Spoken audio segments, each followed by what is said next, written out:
We're setting out on a journey deep into Afghanistan, to the heart of a new kind of war. We'll be travelling through some of the world's most hostile terrain.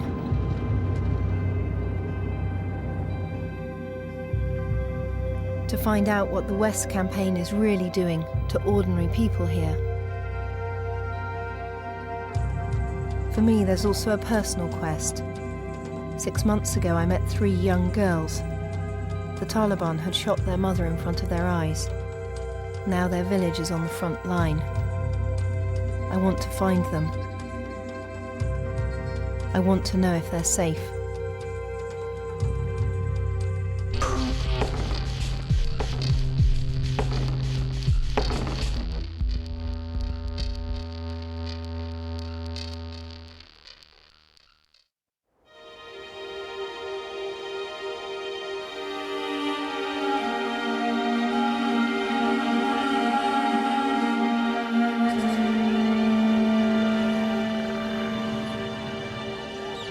Our journey starts in Peshawar, in Pakistan's northwest frontier province, the gateway to Afghanistan.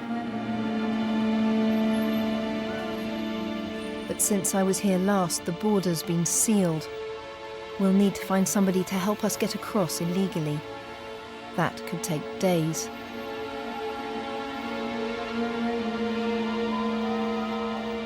Just after we arrive, US airstrikes on Afghanistan begin.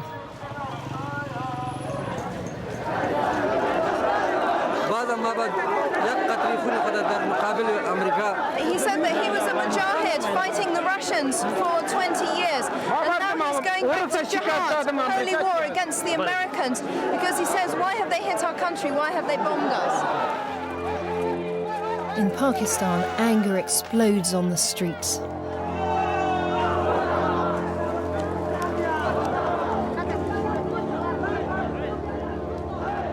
I was brought up in Britain from an Afghan family, so where does all this leave me? These men are still a minority, but I find their anger terrifying.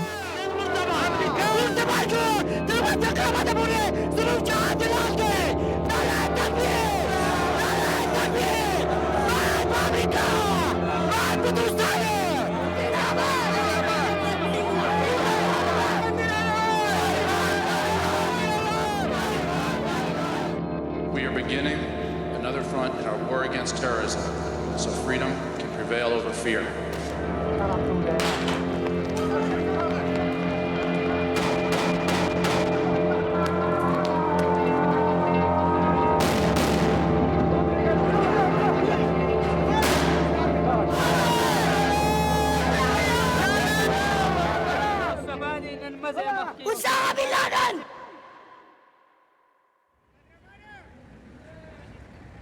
We're searching for a way into Afghanistan.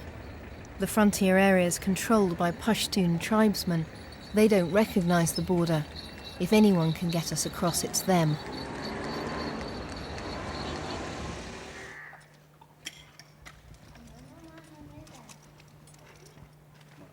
The Afridi clan is into all sorts of cross-border activities.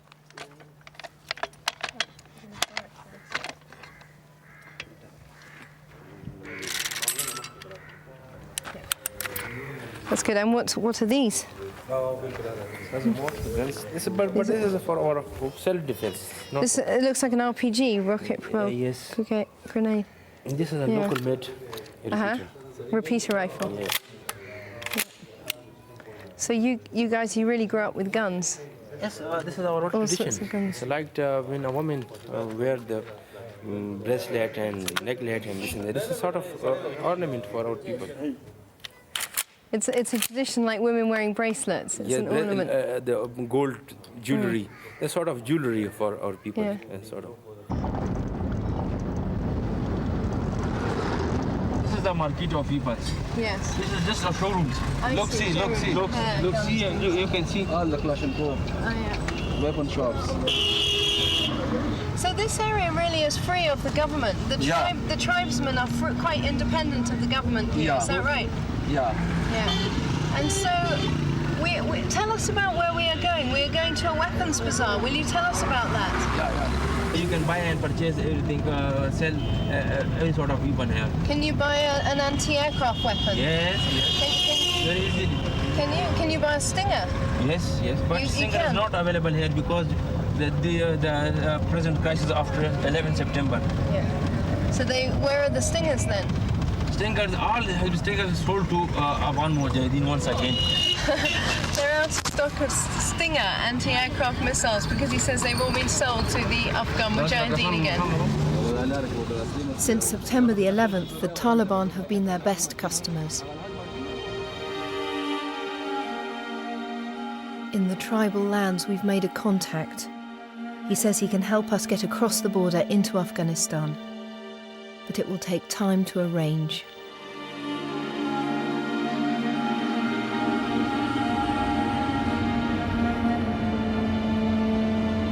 President Bush has said the United States military action in Afghanistan is proceeding with skill and success. Speaking from the White House as airstrikes continue for a fifth night, Mr. Bush says, What I really fear at the moment is George Bush made it very, very clear that America is in it for the long term. And I'm very afraid that as this war progresses, the toll on the civilians will be enormous. I can't see how you can separate the civilians from the Taliban. And I'm worried about that. It would be great if America got rid of the Taliban tomorrow. I think most Afghans would agree with that. But the price is what's worrying me, what the price will be. As the US bombing intensifies, refugees struggle into Pakistan. If all goes to plan, we'll soon travel the opposite way, into Afghanistan. It took the Zahir family 5 days to cross the mountains from Afghanistan. Their lives were grim under the Taliban, but when the US bombing of Kabul began, they were in the line of fire. 3 of our family were killed in the civil war, and now I thought that America's planes would come and bomb people's houses, flatten our homes and kill me and my children. I accepted this hunger and difficulty to save myself and my children's lives. I made myself a refugee from my own soil and came to a foreign land. We fled from rockets, from fighting. Do you think there is anybody in the world who isn't frightened of fighting? Everybody was crying and screaming and running away. These children were screaming and were frightened when the planes were coming. When the planes drop bombs, everyone tries to hide somewhere or to run away. They grab the Quran and pray to God. If 2 Talibans get killed, 100 ordinary Afghans are killed as well. This is wrong. The Talibans are not in the desert. They are not in the mountains. They are among the people. They are in the city and the bazaars of Kabul. The Americans say they are only against the Taliban, but they are wrong.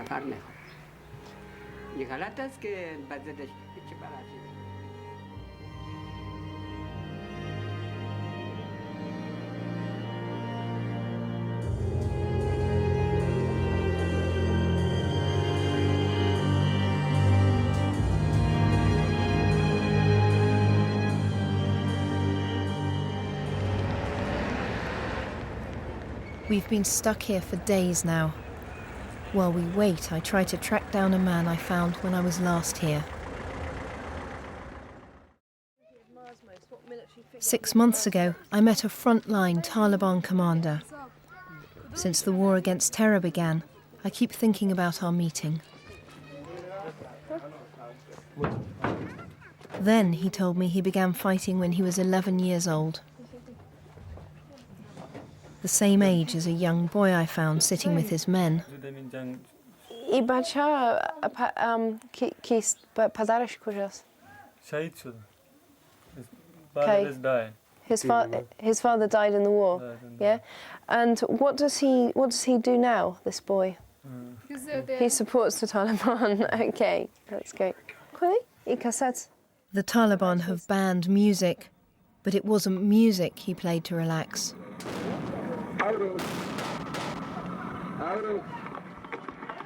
I wondered what had happened to the minds of men who found entertainment in gunfire and death. Yeah. So, and how does it feel for him now to hear that? That was you.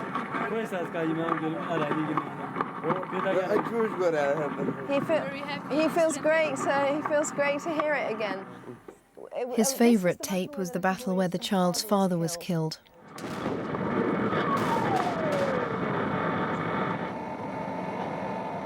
They played it to him over and over again. Whose rocket? Was it your rocket? It's bigger. That's your PK? That's rocket. Uh-huh. That's a rocket RPG. What is his favourite picture? It wasn't about religious ideology. They said they'd fight for whoever paid them. He's saying it's because of the people. He likes them all very much. So they're standing next to an RPG, posing with an RPG. It's the Taliban holiday snaps. They were men addicted to war. So all his best friends are fighters too. He doesn't have any friends outside war. When we return this time, these men have gone back to the war to fight the USA.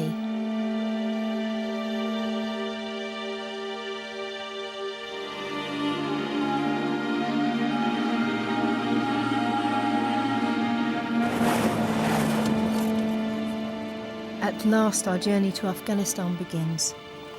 We're heading for opposition-held territory. We hope to sneak across the frontier through the inaccessible terrain of northern Pakistan.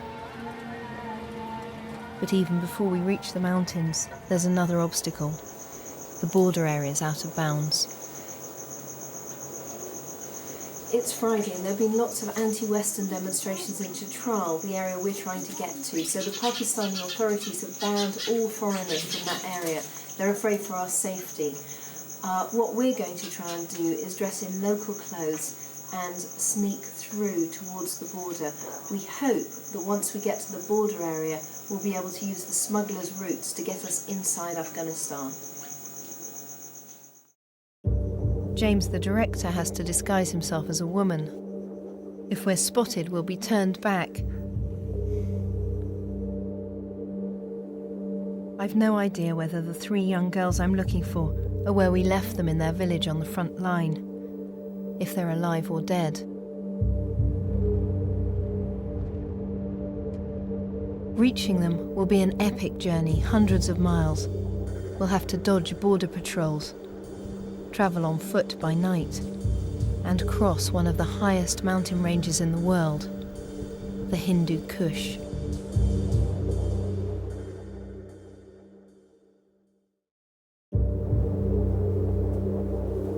At last we're on our way to Afghanistan to find the little girl's village. We're about 50 miles from the border. Our guides say it's too risky to travel by daylight. We're in a safe house in Chitral in northern Pakistan. We're waiting for it to get dark. When it does, we're going to head for the Afghan border. We've heard there are a lot of checkpoints on the way, and so we're going to have to walk around them. But we're hoping we're going to be able to get inside Afghanistan tonight.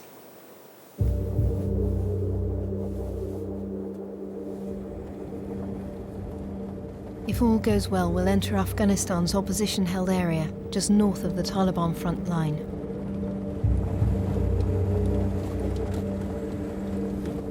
Our guide thinks he sees something. If we're caught, we're in trouble.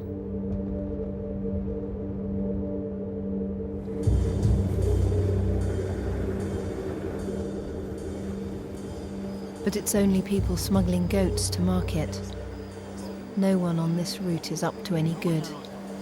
Guns, drugs, gems, all pass along this way.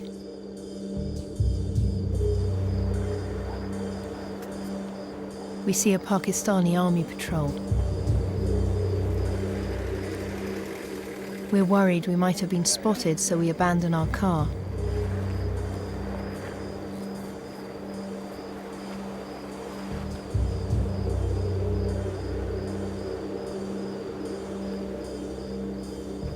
In the confusion, our guides lose the way We spend hours looking for the bridge across the river. It's minus 10 degrees. There's no other way. We have to wade across.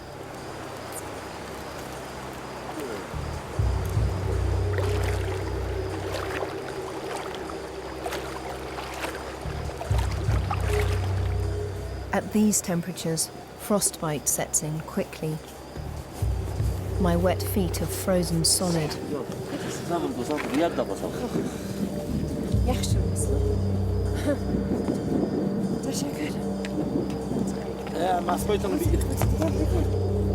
this guy's just told me it's 8 hours from the border. God knows how we're going to get back.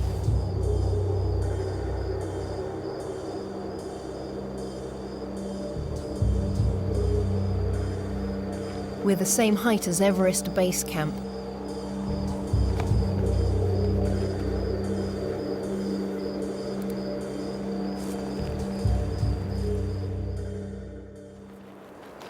We know that if we see sunrise, we'll survive.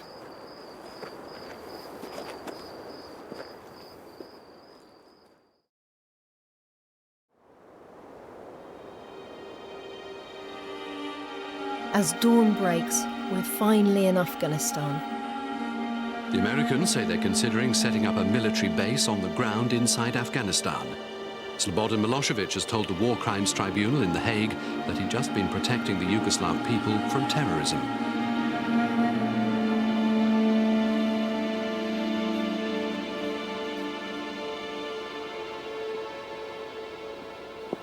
I can't talk very well because it's very high, we're about 5,000 metres and it's very cold. We've been out all night. Our plans have gone horribly wrong. Our guides missed the... I can't talk. Missed the bridge. I just can't talk. Our guides missed the bridge over the river, so we ended up having to try and ford the river. We all got soaking wet. We've been out all night riding on horses in temperatures of about minus 10 degrees. And now they're saying there are police around. We have to keep quiet.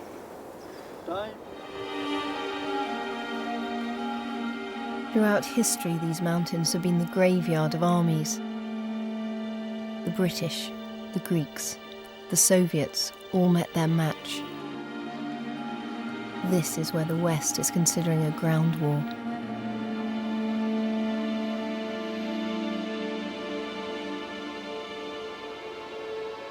At last we come across some people, a group of traders. They've crossed the front line at night, bringing smuggled goods from the area controlled by the Taliban.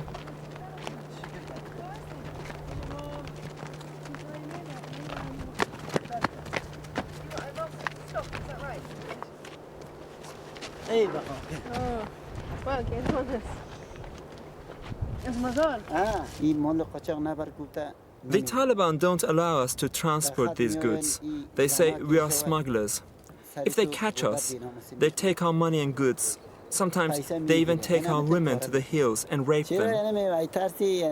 The Taliban are afraid of the American missiles. They are fleeing with their families, going back to their own cities. They are about to collapse. Even the senior ones have fled.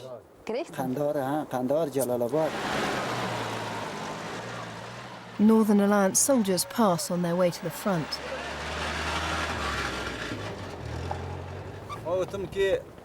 We need peace and quickly. We need a government that represents everybody. Then the people will be happy. If the fighting continues for 6 months or a year, many innocent people will be killed. People will have to flee. Homes will be broken.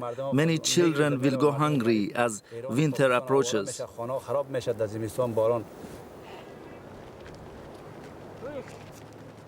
As they leave, they tell us they've heard about an offensive near the little girl's village. But they can't be sure. It's only a rumour.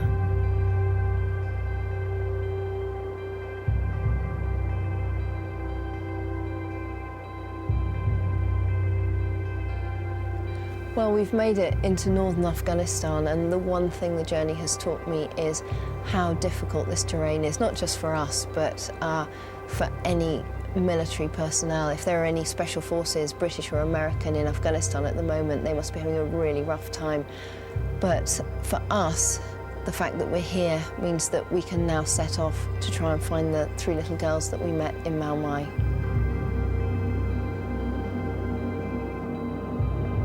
The next morning we reach a road where we can get hold of a vehicle.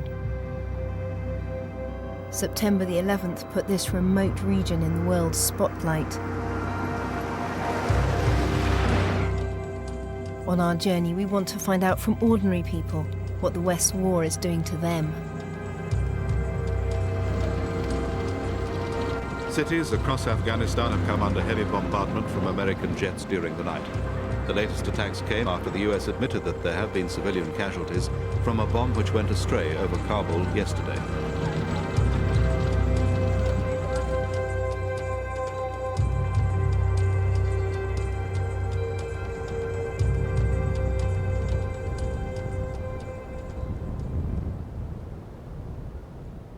We've been travelling for hours.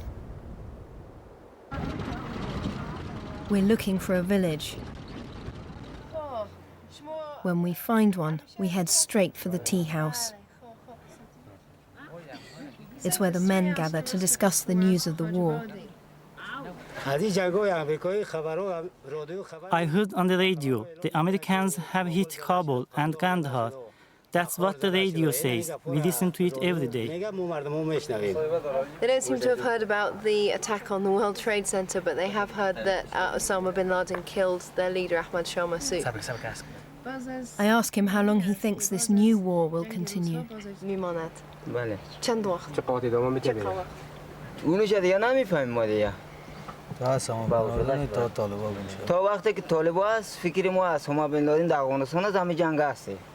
He thinks the war will last as long as the Taliban are here and Osama bin Laden is here. Today, the big news is that a prisoner's been captured. Northern Alliance soldiers are interrogating him now. He's a Pakistani volunteer who's been caught fighting alongside the Taliban at a front 50 kilometers away.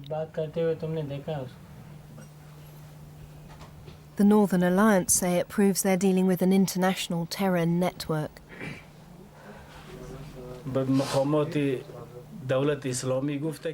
This war is not only in Afghanistan. Osama has grand long-term plans. We have said many times to America and to the rest of the world that terrorism is not only Afghanistan's foe, it is the enemy of the world. Nobody seems sure what will happen to him. They say he'll probably go to jail.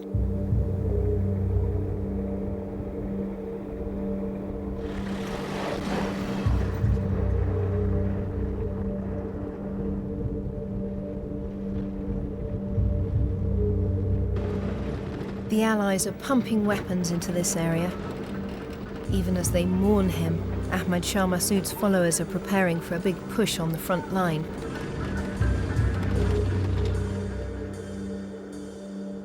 Perhaps the girls have already fled. Years of fighting have forced millions of Afghans to leave their homes. As we get closer to Mau Mai, the little girls' village, we stop at a camp for people displaced by the war to see if the girls are here.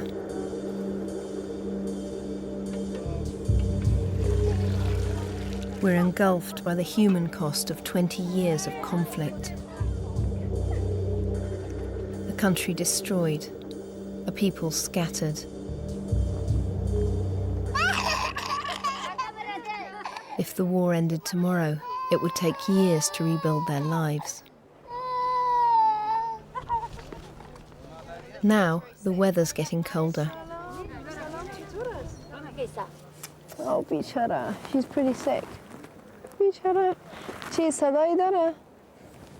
Zarda dara. They say it's jaundice. They can't go home. The Taliban have occupied their villages. The Taliban have burned our homes. The whole village was on fire. We took the children by the hand and fled. We have no life. We left it behind for the Taliban. The war on terror has disrupted the little help they usually get from aid organisations. It's also raised dangerous expectations. We are happy that our area is about to become free. We can't bear this life. A dog couldn't bear the things that we unfortunate refugees have to bear here. I think it will take us a week to return home. In the camp, we come across one man who's trying to help the refugees. John Weaver is an American from North Carolina. He works for Shelter Now International, a US relief organisation. He's the only American who stayed on in this area.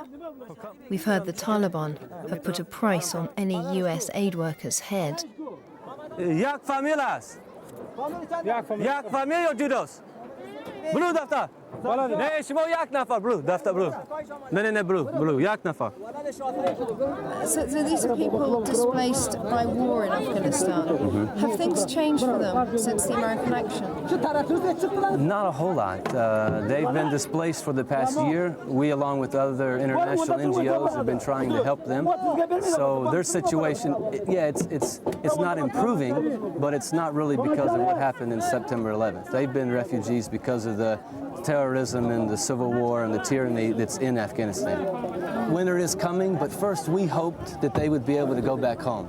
Now it looks like they're going to be stuck here, so it's going to be even worse for them. They're going to need more shelter, they're going to need more wood for the winter, they're going to need blankets, they may need tents, they're going to need more food. So it could be very difficult for these families if they have to stay here for the winter. So do you think we might find some families from Mumbai who've come out here already? There's the possibility we could find some families here from Mumbai. We can ask and see. That's Khojagar. Where's the Khojagar? Khojagar is near, it's near Mumbai. It's just the other side of Mumbai, actually. We came here because of the Taliban. They made us homeless. They left nothing for us. There is no life. We crossed the river, suffered many difficulties and hardships. Habar gifted us Mumbai? Jang ne, aramas onja. Does he know whether the front line has changed over the last 5 or 6 months? When we went there, they were right on the front line. Does he know whether that front line's moved? خو ای 5 ماه پیش این خط بسیار نزدیک ممایی بود. درست است؟ این دور رفت. خط دور رفت. کجا رفتگیست؟ یک تپه کلان بود. Kajkhana. As Mumbai chan kilometer. So he says in Mumbai about 5 months ago the front line was basically right there at Mumbai, but it has it's moved back a bit. It has moved back a bit. So did he say about a kilometre back? Did I understand? One guy said a kilometre, he says it's farther than that. He says it's gone further back. It's gone further back. That's good news then, because this has changed everything. It's moved back the other way. One of the good things possibly since September 11th is that the Taliban have not been able to push back this way. They've been trying to capture this last pocket of northern Afghanistan in Takhar province. But now, since September 11th, they're being pushed back by the forces here. They say the other day they saw American planes dropping food. We ran to try and get some food, but we couldn't get any. Soldiers fired on us to stop us taking it. Okay, so he is saying that when the planes came, the people who were involved in the military, they knew before anyone else that the planes were coming. So when the first things were dropped, the first people that got it were the soldiers. But there were people that actually took the stuff to the bazaar, regular trade people that were traveling through. And so really, most of the refugees that got that stuff from their plane bought it from the bazaar. So, I mean, you distribute food. We've just seen you distributing food there. How does that make you feel?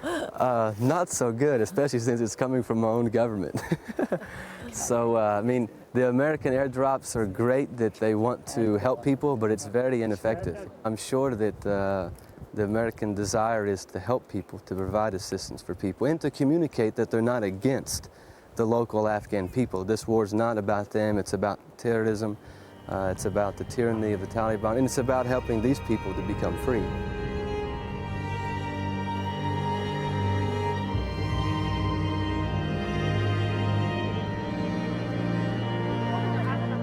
The West's war won't stop them spending another hungry winter on the mountainside. It's heartbreaking to know we can't help all these people. But we might just be able to do something for the 3 little girls if only we can find them.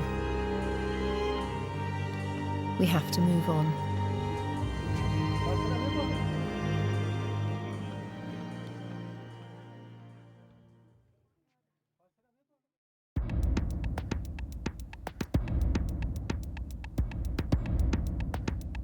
Six months ago, we met somebody we need to find before we can continue our journey. So what's he trying to shoot with this? He wants to try to shoot it by to Taliban airplane. He's trying to shoot down the airplane with this. He's a young Northern Alliance fighter. He took time off from trying to shoot down Taliban jets with his sniper rifle to become our guide. If we're going to get back to the village of Mau Mai, we need to track him down.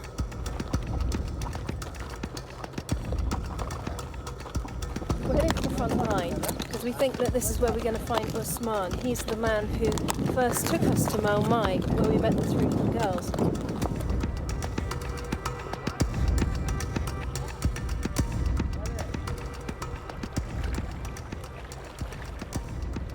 We've heard that Usman is now fighting on the front 20 miles from Mau Mai.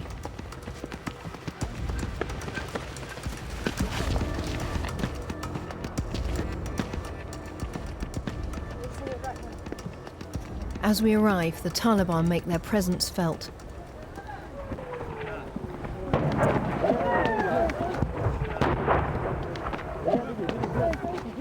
Two shells land on the road we've just been on. خوب هستین؟ چطور هستین؟ خوب هستین جان جون؟ شما چطور هستین؟ بخیر آمدین. خوب هستین؟ بله آمدیم. ما از انگلند آمدیم. بخیر آمدین. بله پس آمدیم. تشکر. Usman is manning the Northern Alliance mortar. Today the Taliban have been shelling every few hours.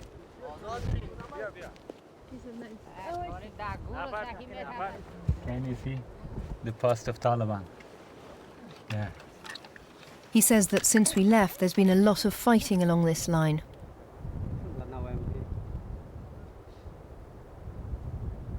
Two months ago, we attacked the Taliban position. We fought for 4 hours. Then the Taliban retreated, ran away. We destroyed 3 of their tanks and captured 1 tank.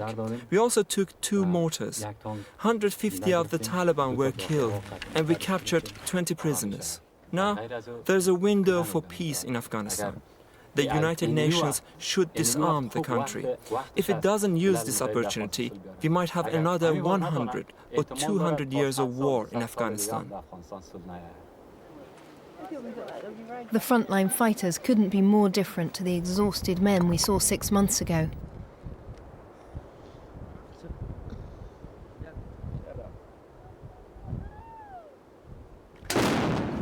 They've been given new spirit by the Allied bombing of their enemy.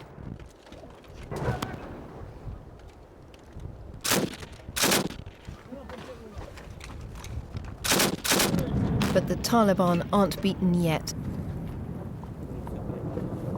این موتور است. That's their gun. از اینجا زدن نمیشه که از اینجا بزنن چنگ باد زیاد میشه خاک میبینه باز طالب زیاد میزنه اینجا. They can't fire from that position because if they did there'd be an enormous amount of smoke. The Taliban would know where their gun was and would fire back at it. In the trenches we found Mahmoud Isa. He said he was 15. He looked younger. He's been fighting for 2 years. I've seen fighting, tanks firing, rockets going off. Dead people, corpses without hands or without heads, so what?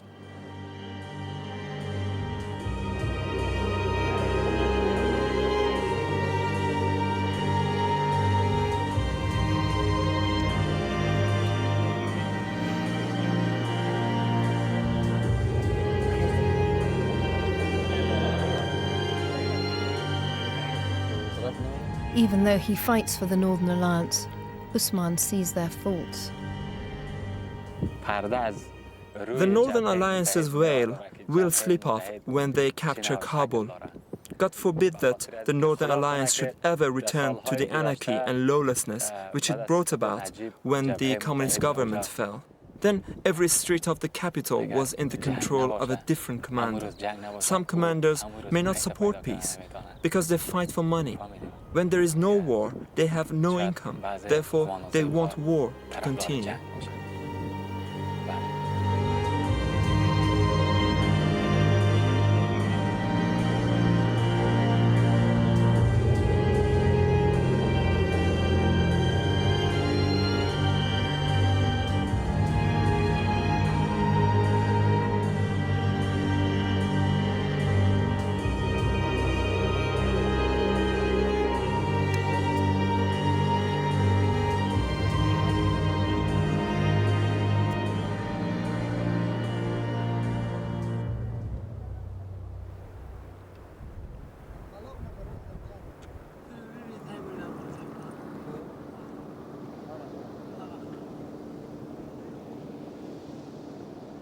In a wide-ranging briefing, the Chief of the Defence Staff said this was the most difficult conflict faced by Britain since the Korean War.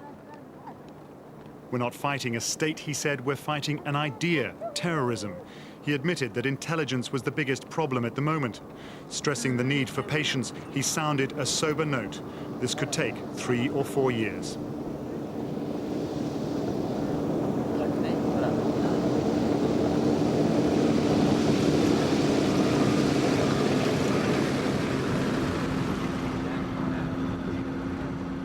Usman agrees to leave the front and take us to Malmai.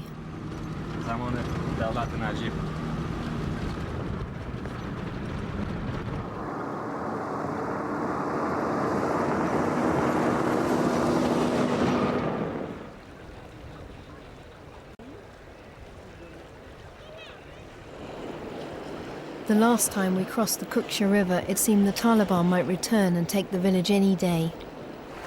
Now, the West's action means the village is safe from that threat at least. But things haven't got any better.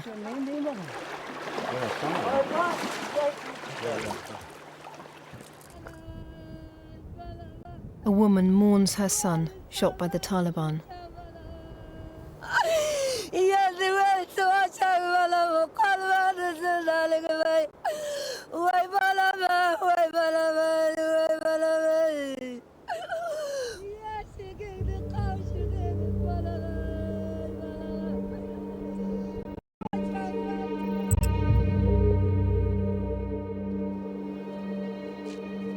This time we find deserted houses and streets.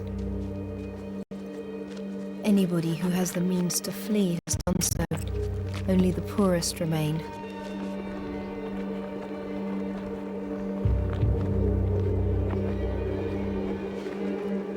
Something else must have happened here.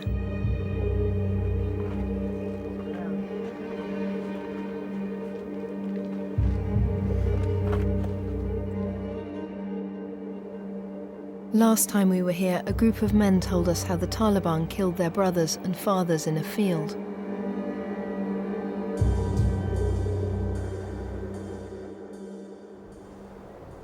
Now they say they have a new enemy.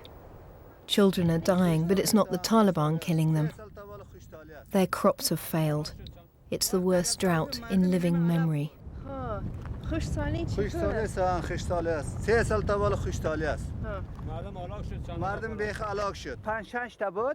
It is nearly 3 years that we didn't have enough rain to farm. A farmer who had 6 children became so poor that he had nothing. He couldn't feed his family.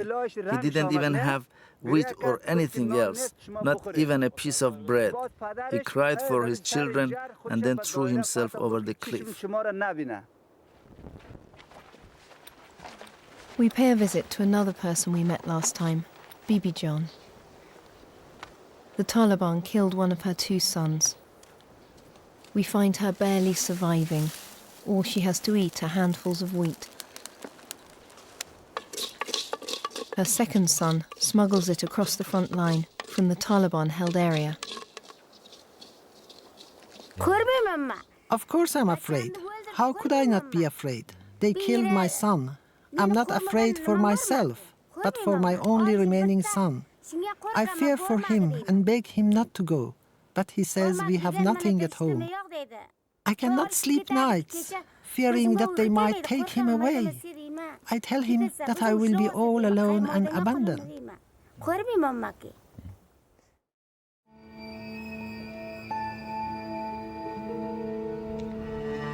At last, the family we've come to see may be just at the end of this road. The Taliban shot their mother in front of their eyes. The soldiers remained in the house with the girls for 2 days. When we asked what the men did to them in that time, they wouldn't say.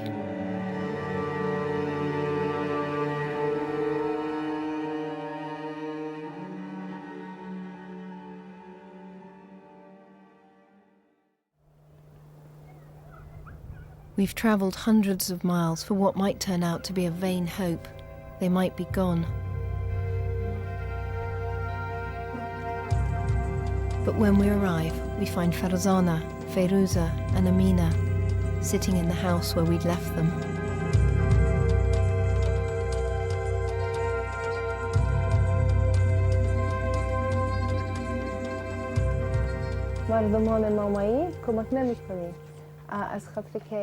They're still afraid that soldiers will come any day. The West's action hasn't protected them, and it won't help feed them over the winter. Their father can't go out to find food because he doesn't dare to leave them alone. The lands are barren. There is no harvest. But where can we go? We are afraid. The Taliban are close by. We're alone. We've lived through a revolution and war. That's why we're afraid. We are afraid of the Taliban. They're just round the corner. We are afraid of the Taliban. I am filled with sorrow. They killed my mother in front of my eyes. That is why I am filled with sorrow. I ask if they know the Americans are bombing. Yes, she says, she's heard about it. Of course we're happy that the Taliban will be wiped out. Why shouldn't we be happy? I ask if they're afraid of Northern Alliance soldiers too. Yes, we are afraid of them as well. They just walk into houses. But we can't leave our village. Who's going to provide us with food and shelter? Tell me, who can be comfortable among foreigners? What is the point of going to a foreign land where my father cannot get work for our upkeep? To a place where we will have no home?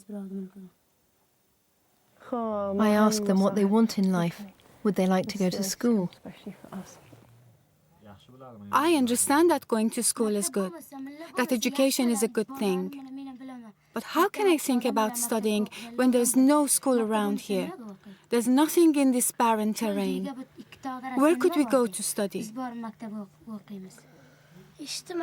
We will just continue to suffer in silence. I want nothing from life. We will just suffer in silence.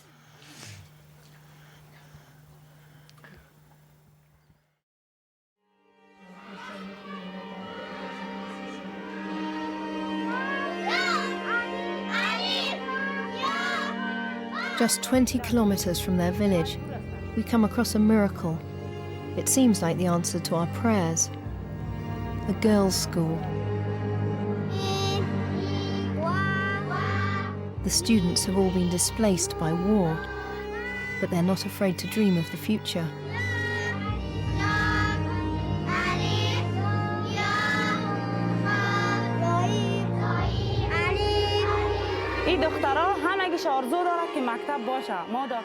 The girls wish to become doctors, engineers, or perhaps like you, Saira, journalists, to bring about change in our underdeveloped country. Most of these girls are living in tents.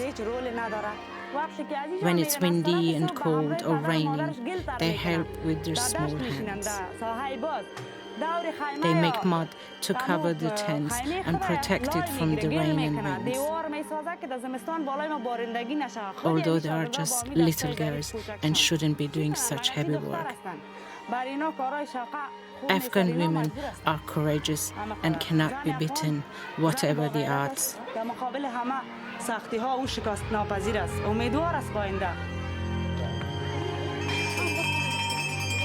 We saw a school today in this area, which is very close to Mau Mai. It's a girls' school. There are about 400 girls there, mostly learning to read and write. It had a really good atmosphere, and more I'm beginning to think that this could be at least part of the answer for the 3 young girls in Mau Mai. If we could somehow provide them with an education, we would actually open up the path to a new life for them. And also, they might be able to have jobs in the future. They might even be able to take part in any possible rebuilding of Afghanistan. I don't know if their father will agree to it, but if he did, I think it would be the right thing to do.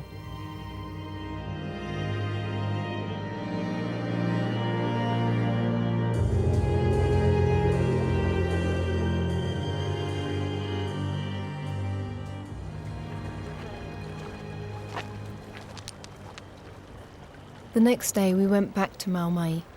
We offered to put the girls into school and to pay for the family's relocation.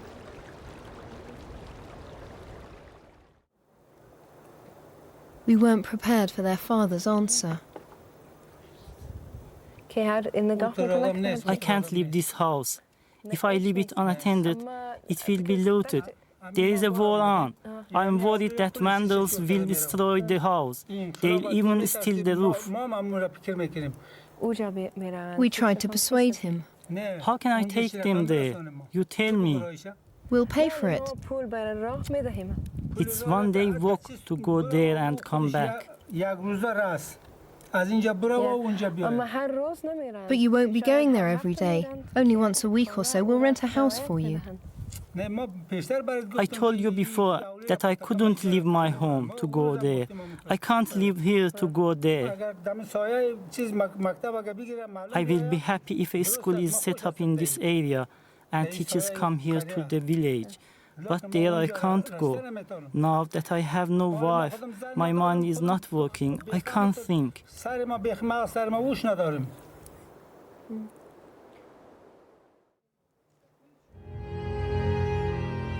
It's utterly frustrating.